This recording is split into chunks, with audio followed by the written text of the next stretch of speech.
जय हिंद जय Bihar. Class 10th का बायोलॉजी दे रहे हैं। हमारा पर्यावरण, हमारा कौन सा चैप्टर है, चैप्टर भी बता देते हैं। पर्यावरण है 8 लेसन, ये लेसन 8 है आपका। आहार श्रृंखला क्या है? आहार श्रृंखला क्या है? उत्तर, किसी पाड़ी तंत्र के जीवों की श्रृंखला जिसमें ऊर्जा का एक पथीय प्रवाह भोजन के रूप में होता है, आहार श्रृंखला कहलाती है। देखिए क्वेश्चन कैसे आप लिखेंगे, देखिए प्रश्न लिखा हुआ है, चौथाई छोड़ा हुआ है, ये साइड छोड़ा हुआ है। आप देखिए खुद देखने में सुंदर लग रहा है या नहीं, तो हम यही चाहेंगे कि आप उत्तर इसी तरह से लिखें। ये खत्म हो गया, स्टॉप लाइन लगा देंगे और यहाँ पे एग्जामिनर आपका नंबर एकदम आसानी से, जो नंबर का ये सवाल होगा, जो नंबर दे देगा, जोड़ेगा एक तरह से सीधा सीधा और कभी नंबर नहीं कटेगा। इस तरह से ध्यान से देखेंगे। दूसरा है पोषी स्तर क्या है? आहार श्रृंखला का प्रत्येक स्तर पोषी स्तर कहलाता है। अगला है लिंडमान का नियम किसे कहते हैं? उत्तर, आहार श्रृंखला के प्रत्येक पोषी स्तर पर उपलब्ध कुल ऊर्जा के 10% ऊर्जा को अगले पोषी स्तर में स्थानांतरण तथा शेष 90% ऊर्जा का व्यवहार विभिन्न प्रकार से होना लिंडमान का नियम कहलाता है। अब जलवायु क्या है? उत्तर, जलवायु पारिस्थितिक तंत्र का अजैव अवयव है जिसके अंतर्गत सूर्य प्रकाश, तापक्रम, आर्द्रता, वर्षा, दाब आदि आते हैं। देखिए कैसे स्टॉप लाइन लगाए हैं, कितना सुंदर लग रहा है देखने में। जैव आवर्धन क्या है? जैव अनिम्नीकरण पदार्थों का आहार श्रृंखला के विभिन्न पोषी स्तरों में उत्तरोत्तर वृद्धि जैव आवर्धन कहलाता है।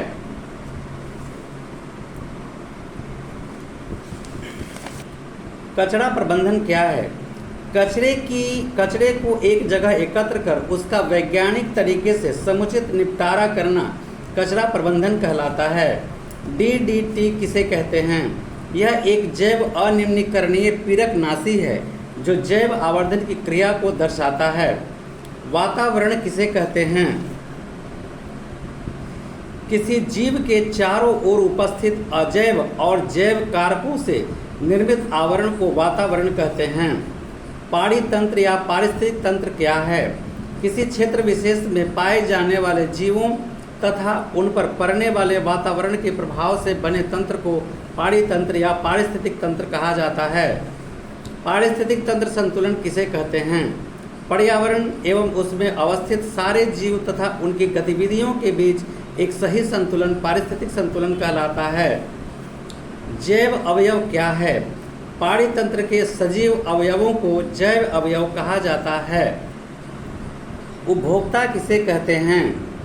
पौधों और उनके विभिन्न उत्पादों को भोजन के रूप में ग्रहण करने वाला उपभोक्ता कहलाता है। पौधों और उनके विभिन्न उत्पादों को भोजन के रूप में ग्रहण करने वाला उपभोक्ता कहलाता है। अपमार्जक क्या है? मृत जीवों के शरीर एवं वर्ज्य पदार्थों का अपघटन करने वाले जीवों को अपमार्जक कहते हैं। एरोसोल क्या है? वायुमंडल में उपस्थित निलंबित सूक्ष्म ठोस तथा तरल कणों के बादल को एरोसोल कहा जाता है। जैव निम्नीकरणीय पदार्थ किसे कहते हैं? ऐसे पदार्थ जो जैविक प्रक्रम द्वारा अपघटित हो जाता है जैव निम्नीकरणीय पदार्थ कहलाते हैं। जैव अनिम्नीकरणीय पदार्थ क्या है? वैसे पदार्थ जिनका जैविक अपघटन नहीं हो पाता है जैव अनिम्नीकरणीय पदार्थ कहलाते हैं। ग्रीन हाउस प्रभाव किसे कहते हैं? वायुमंडल में उपस्थित CO2 एवं अन्य गैसों द्वारा सौर ऊर्जा का अवशोषण होता है। इनकी मात्रा में वृद्धि से पृथ्वी के तापमान में होने वाले वृद्धि को ग्रीन हाउस प्रभाव कहते हैं। ओजोन स्तर क्या है? वायुमंडल में पृथ्वी से 15 किलोमीटर से लेकर 50 किलोमीटर की ऊंचाई वाले क्षेत्र में अवस्थित ओजोन की एक परत होती है, ओजोन स्तर कहलाता है। क्लोरोफ्लोरोकार्बन CFC क्या है? CFC क्या है? ओजोन परत का अवक्षय करने वाले एक रसायन को क्लोरोफ्लोरोकार्बन कहते हैं जो पुराने तकनीक से शीतलकों से बनाए जाते हैं। क्लोरोफ्लोरोकार्बन आपको दाढ़ी बनाने वाले में भी मिलता है और फ्रिज वगैरह में भी क्लोरोफ्लोरोकार्बन उत्सर्जित होता है। जो तो ओजोन स्तर के लिए खतरा होता है। ओजोन छिद्र क्या है? ओजोन पट्टी के अवक्षय के कारण बना छिद्र ओजोन छिद्र कहलाता है। पोषी स्तर क्या है? एक आहार श्रृंखला द्वारा समझाएं। आहार श्रृंखला का प्रत्येक चरण या स्तर पोषी स्तर कहलाता है। आहार श्रृंखला कई पोषी स्तरों की बनी होती है। घास के मैदान वाले पारिस्थितिक तंत्र में निम्नलिखित आहार श्रृंखला होती है। घास प्रथम पोषी स्तर है। ग्रास हॉपर ये द्वितीय पोषी स्तर है। तृतीय पोषी स्तर में गिरगिट आता है। इसके बाद चतुर्थ पोषी स्तर में आता है। एरोसोल रसायन के हानिकारक प्रभाव क्या हैं? एरोसोल रसायन वायुमंडल में उपस्थित ओजोन स्तर के अवक्षय का कारक है, जिससे ओजोन छिद्र का निर्माण होता है। इस कारण सूर्य की घातक पराबैंगनी किरणों का प्रवेश धरती पर हो जाता है, जिससे मनुष्यों में कई प्रकार की बीमारियां उत्पन्न होती है, जैसे त्वचा कैंसर, मोतियाबिंद इत्यादि। अगर आप जानना चाहते हैं कि पराबैंगनी किरण क्या है, तो वेल्डिंग वाले दुकान पे जाइए और इलेक्ट्रिक वेल्डिंग जहाँ होता है, जो उससे किरण निकलता है वो आपको पराबैंगनी औरत किरण रहता है, अल्ट्रा वायलेट रेज रहता है। आप देख लेंगे ठीक से तो आँख लाल हो जाएगा, इसलिए उसको देखें तो ग्लास के माध्यम से, अन्यथा ना देखें। उसके लिए एक स्पेशल ग्लास होता है देखने के लिए, काले रंग का, उससे आप देख सकते हैं, या एक्सरे से देख सकते हैं। पर्यावरण क्या है? किसी जीव के चारों ओर फैली हुई भौतिक या अजैव और जैव कारकों से निर्मित दुनिया जिसमें वह निवास करता है एवं जिससे वह प्रभावित होता है, उसे उसका पर्यावरण कहा जाता है। जैविक आवर्धन क्या है? क्या पहाड़ी तंत्र के विभिन्न स्तरों पर जैविक आवर्धन का प्रभाव भी भिन्न भिन्न होता है? क्यों? जैविक आवर्धन वह क्रिया है जिसमें जैव अनिम्नीकरण अवशिष्ट पदार्थों की मात्रा किसी पहाड़ी तंत्र के उच्चतर स्तर में बढ़ती जाती है, अर्थात इसका प्रभाव विभिन्न स्तरों पर भिन्न भिन्न होता है, क्योंकि उच्चतम पोषी स्तर के जीवों में इतनी मात्रा टॉक्सिन स्तर तक चली जाती है, इसकी मात्रा टॉक्सिक तक स्तर तक चली जाती है। पर्यावरण मित्र बनने के लिए अपनी आदतों में कौन कौन से परिवर्तन ला सकते? उत्तर, पर्यावरण की सुरक्षा ही पर्यावरण मित्र बनना है। मूलतः वनों की सुरक्षा पर्यावरण की सुरक्षा, अतः वृक्षारोपण के प्रोत्साहन करना चाहिए। पर्यावरण मित्र बनने के लिए प्राकृतिक संसाधनों का विवेकपूर्ण उपयोग, अनुपयोगी वस्तुओं का पुनः उपयोग एवं वस्तुओं के पुनर्चालन की आदत डालनी चाहिए। ऊर्जा के उपयोग के लिए गैर परंपरागत स्रोतों का उपयोग भी पर्यावरण मित्र बनना ही है। पारिस्थितिक तंत्र में उत्पादों के क्या कार्य हैं? पारिस्थितिक तंत्र में उत्पाद हरे पौधे सूर्य प्रकाश को ग्रहण कर भोजन का निर्माण करते हैं, जिन पर अन्य जीव प्रत्यक्ष या अप्रत्यक्ष रूप से निर्भर रहते हैं। ये वायुमंडल में ऑक्सीजन तथा कार्बन डाइऑक्साइड गैस के बीच संतुलन बनाए रखते हैं, सहायक होते हैं। हरे पौधे वायुमंडल को नियंत्रित करने में मदद करते हैं। पहाड़ी तंत्र में अपमार्जकों की क्या भूमिका है? प्राकृतिक पहाड़ी तंत्र में जीवाणु और कवक जैसे सूक्ष्म जीव मृत जैव अवशेषों का अपघटन कर जटिल कार्बनिक पदार्थों को सरल अकार्बनिक पदार्थों में बदल देते हैं, जो पौधे के द्वारा पुनः उपयोग में आते हैं। इनके द्वारा प्रदूषण पर नियंत्रण होता है। पारिस्थितिक तंत्र का निर्माण कैसे होता है? जीवमंडल के जीवों का एक दूसरे से तथा अजैव भौतिक वातावरण से गहरा संबंध है। किसी क्षेत्र के सभी जीव, पौधे, जंतु, सूक्ष्मजीव या मानव तथा वातावरण के अजैव कारक संतुलन संयुक्त रूप से पारिस्थितिक तंत्र का निर्माण करते हैं। यह जीवमंडल की एक स्वपोषित संरचना एवं कार्यात्मक इकाई होती है। अगला है आहार श्रृंखला से आप क्या समझते हैं? एक मैदानी पारिस्थितिक तंत्र में आहार श्रृंखला की कड़ी का चार्ट दिखाएं। किसी पारिस्थितिक तंत्र में जीवों की श्रृंखला जीवों ऊर्जा का एक पथीय एक प्रवाह भोजन के रूप में होता है, आहार श्रृंखला कहलाता है। एक मैदानिक पारिस्थितिक तंत्र में आहार श्रृंखला निम्न कड़ी से निम्नवत है। घास के ग्रास हाउस मतलब घास को तो कीड़े मकोड़े वगैरह खाते हैं, उसे मेढक खाते हैं, मेढक को सर्प खाता है, सर्प को गिद्ध खाता है। फिर दूसरा है पौधे को कृमि खाते हैं, कृमि को चिड़िया खाता है, चिड़िया को बिल्ली खाता है।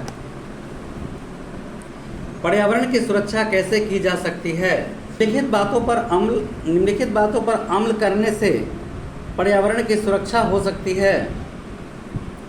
निम्नलिखित बातों को अमल करने से, अमल इसे होगा, निम्नलिखित बातों को अमल करने से पर्यावरण की सुरक्षा हो संभव है।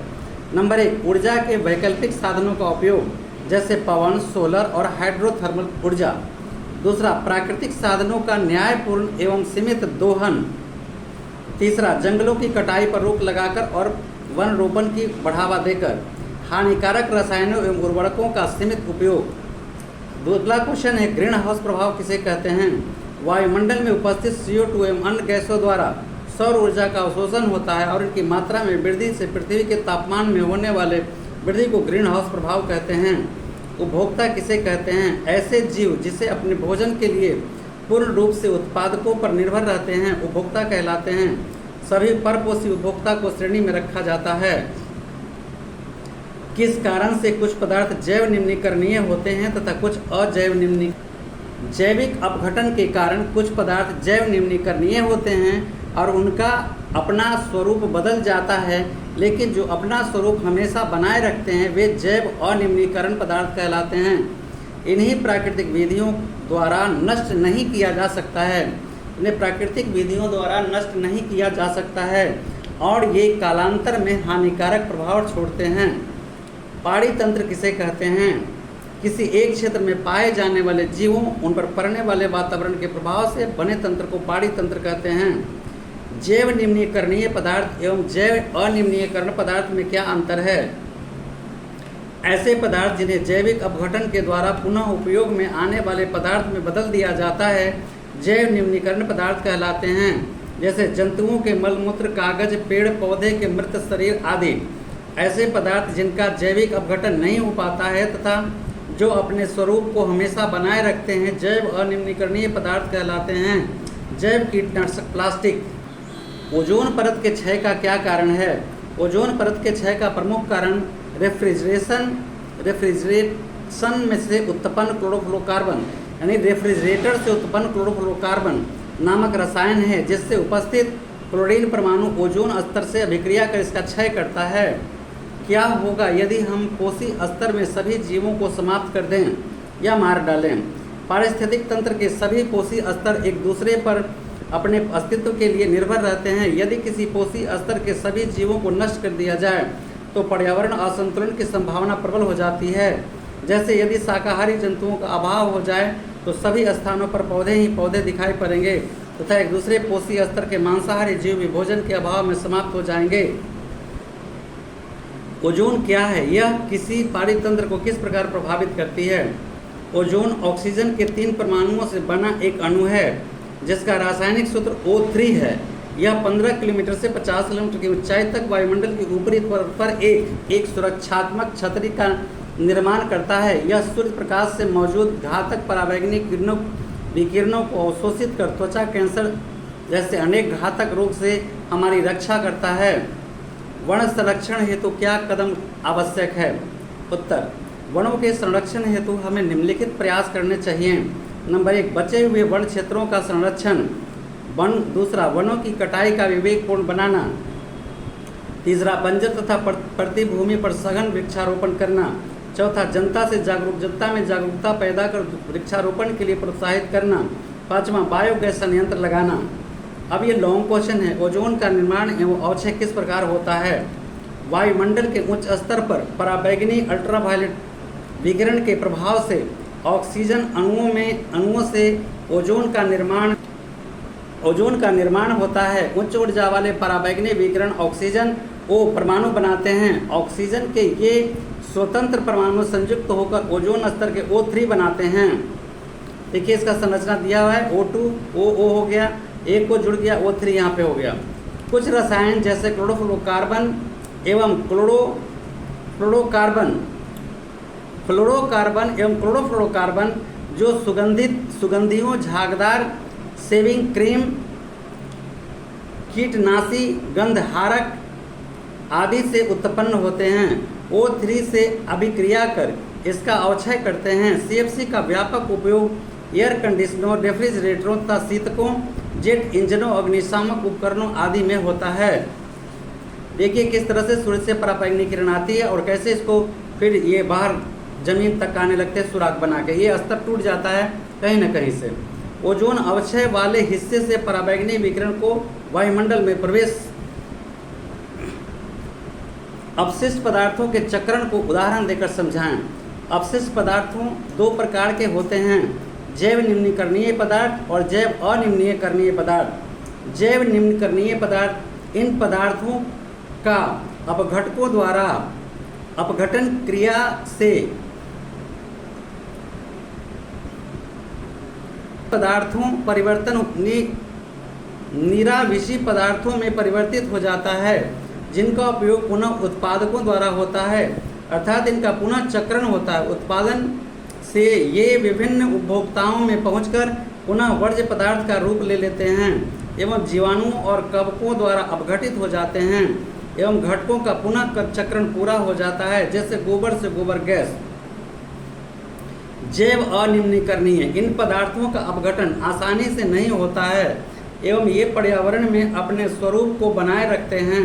ये किसी प्राकृतिक विधि जैव अपघटन द्वारा नष्ट नहीं होते हैं, जैसे प्लास्टिक, डीडीटी आदि। ये सभी प्रदूषण के मुख्य स्रोत हैं। इनके अलावे रेडियोधर्मी जैसे अनिम्नीकरणीय पदार्थ जिससे उच्च ऊर्जा वाले विकिरण निकलते हैं, मनुष्य में कैंसर रोग का कारण है। पर्यावरण क्या है, इसके संरक्षण के लिए किन किन नियमों का अमल में आना जरूरत है। किसी जीव के चारों ओर फैली अजैव और जैव कारकों से निर्मित दुनिया जिसमें वह निवास करता है एवं जिससे वह प्रभावित होता है, उसे उसका पर्यावरण कहते हैं। वायु, जल, स्थल आदि पर्यावरण के भौतिक घटक हैं। आज मानव पर्यावरण का दोहन तेजी से हो रहा है। पर्यावरण संरक्षण के लिए निम्नलिखित उपायों का लाना आवश्यक है। उर्वरकों का समुचित उपयोग एवं फसल चक्रण, जंगलों की कटाई पर रोक एवं वन रोपण, ऐसे ही पॉइंट आउट करके लिखेंगे। प्राकृतिक संसाधनों का न्यायपूर्ण एवं सीमित दोहन। चौथा, ऊर्जा के वैकल्पिक साधनों की खोज एवं उनका उपयोग। पांचवा, वर्षा जल का उचित प्रबंधन। छठा, सड़े गले ठोस पदार्थों का खाद के रूप में उपयोग। सातवां, हानिकारक और पर्यावरण को प्रदूषित करने वाले रासायनिक पदार्थों पीड़कनाशों पर नियंत्रण। जलमल निवारण उपचार का समुचित अनुपालन। नौवां, संकटग्रस्त जंतुओं, पादपों एवं अन्य जीवों के शिकार पर रोक। आगे है आहार जाल क्या है, सुधारण समझाएं। पारिस्थितिक तंत्र में सामान्यतः एक साथ कई आहार श्रृंखलाएं पाई जाती है। ये आहार श्रृंखलाएं हमेशा सीधी न होकर एक दूसरे से आड़े तिरछे जुड़कर एक जाल सा बनाती है। आहार श्रृंखलाओं के इस जाल को आहार जाल कहते हैं। ऐसा इसलिए होता है कि पारिस्थितिक तंत्र का एक उपभोक्ता एक से अधिक भोजन स्रोत का उपयोग करता है। जैसे एक घास के मैदान के पारिस्थितिक तंत्र में पाए जाने वाले जीवों को कड़ियों, घास और अन्य पौधे, मेढक, कीट, सर्प, गिरगिट, बाज पक्षी है। बाज पक्षी घास खाने वाले कीटों को भी खा सकता है और साथ साथ कीटों को खाने वाले मेढक या गिरगिट को भी खाता है। इसका परिणाम यह होता है कि ऐसी आहार श्रृंखलाएं एक दूसरे से जाल की तरह जुड़ी रहती हैं। आपस में जुड़ी हुई ऐसी आहार श्रृंखलाएं आहार जाल कहलाता है। पारिस्थितिक तंत्र क्या है? पारिस्थितिक तंत्र की संरचना का संक्षिप्त वर्णन करें। पारिस्थितिक तंत्र जीव मंडल की एक स्वसंपोषित संरचना एवं कार्यात्मक इकाई है। एक पारिस्थितिक तंत्र की रचना से मुख्य अवयवों द्वारा होता है अजैव अवयव और जैव अवयव। अजैव अवयव इन्हें दो वर्गों में बांटा गया है। भौतिक वातावरण जिसमें मृदा, जल तथा वायु सम्मिलित है, और दूसरा पोषण। इनके अंतर्गत विभिन्न कार्बनिक एवं अकार्बनिक पदार्थ आते हैं। अब जैव अवयव इन्हें तीन भागों में बांटा गया है। उत्पादक, उपभोक्ता एक और हैं। इनमें हरे पौधे एवं नील हरित शैवाल आते हैं जो अपना भोजन स्वयं बना लेते हैं, इनसे स्वपोषी कहते हैं। उपभोक्ता जो अपने भोजन के लिए उत्पादक पर निर्भर रहते हैं, इन्हें विषमपोषी कहते हैं। इन्हें तीन श्रेणियों में बांटा जाता है, प्राथमिक, द्वितीयक और तृतीयक। प्राथमिक उपभोक्ता शाकाहारी एवं अन्य जीव मांसाहारी। तीसरा है अपघटनकर्ता। ये मृत उत्पादों एवं उपभोक्ताओं का अपघटन करते हैं। इन्हें सूक्ष्म उपभोक्ता भी कहते हैं। इनमें जीवाणु तथा कवक आते हैं। अब ये लेसन इम्पोर्टेंट चैप्टर से समाप्त कर दिए हैं। अब एक लेसन और बचा है जो हम अगली वीडियो में दे देंगे। जय हिंद, जय बिहार। बहुत सारी शुभकामनाएं सभी को।